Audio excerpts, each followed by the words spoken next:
తెలంగాణ రాష్ట్రంలో తొలి ముఖ్యమంత్రి అయిన కేసీఆర్ గారి నాయకత్వంలో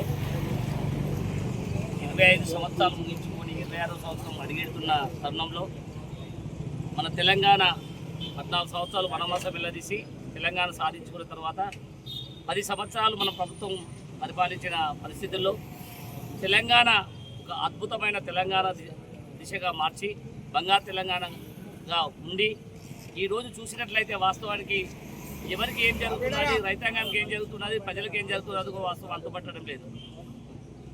కేసీఆర్ గారి ఉద్దేశం ఏంటంటే రైతాంగం బాగుంటే రాజ్యం బాగుంటుందనే ఒక ఆలోచనతో బ్రహ్మాండమైన కాళేశ్వరం ప్రాజెక్టు రైతాంగానికి నెల 6 నెలలకు ఒకసారి 5,000 రూపాయలుగా రైతు బంధు వేసిన తరుణం మన కేసీఆర్ ప్రభుత్వం. ఇప్పుడు చూసినట్లయితే కళ్యాణ లక్ష్మణి బంగారం ఇస్తా అని కల్లిబొల్లి మాటలు చెప్పిన ప్రభుత్వం ఏది ఉందంటే రేవంత్ రెడ్డి ప్రభుత్వం.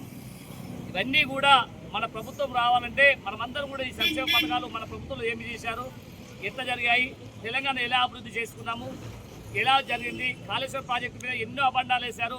మొన్ననే మన హైకోర్టు ఏం చెప్పిందంటే మనకు అసలు దాంట్లో ఏ అవకాశం లేవు.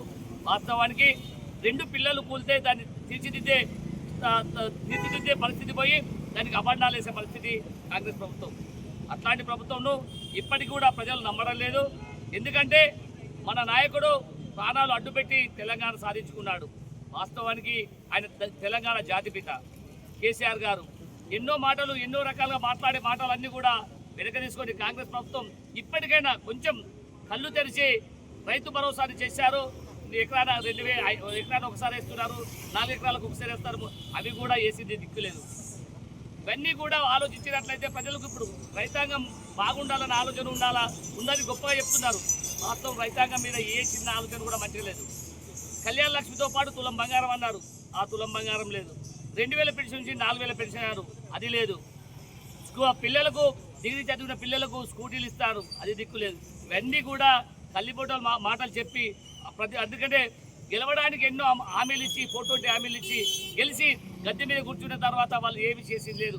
అయినా ప్రజలు గమనిస్తున్నారు. రాబోయే కాలంలో మళ్ళీ కేసీఆర్ ప్రభుత్వం వస్తుంది, కేసీఆర్ పరిపాలిస్తాడు. బ్రహ్మాండంగా మన తెలంగాణ మనం అభివృద్ధి చేసుకుంటాము. అట్లాంటి అవకాశం కూడా మన ప్రజలందరూ కూడా తెలవడానికి మన కార్యకర్తలు కంకణ బద్దులై ప్రతి గ్రామాన ప్రతి ఊరున ఇవన్నీ కూడా మనం చేయాల్సిన బాధ్యత మన బీఆర్ఎస్ పార్టీ నాయకులకు కార్యకర్తలకు ఉంది. కాబట్టి దయచేసి అందరూ కూడా ఈ కార్యక్రమంలో పాల్గొన్న నాయకులందరూ కూడా బీఆర్ఎస్ కుటుంబ సభ్యులందరూ కూడా ధన్యవాదాలు తెలియజేస్తూ జై తెలంగాణ, జై కేసీఆర్, జై కేటీఆర్.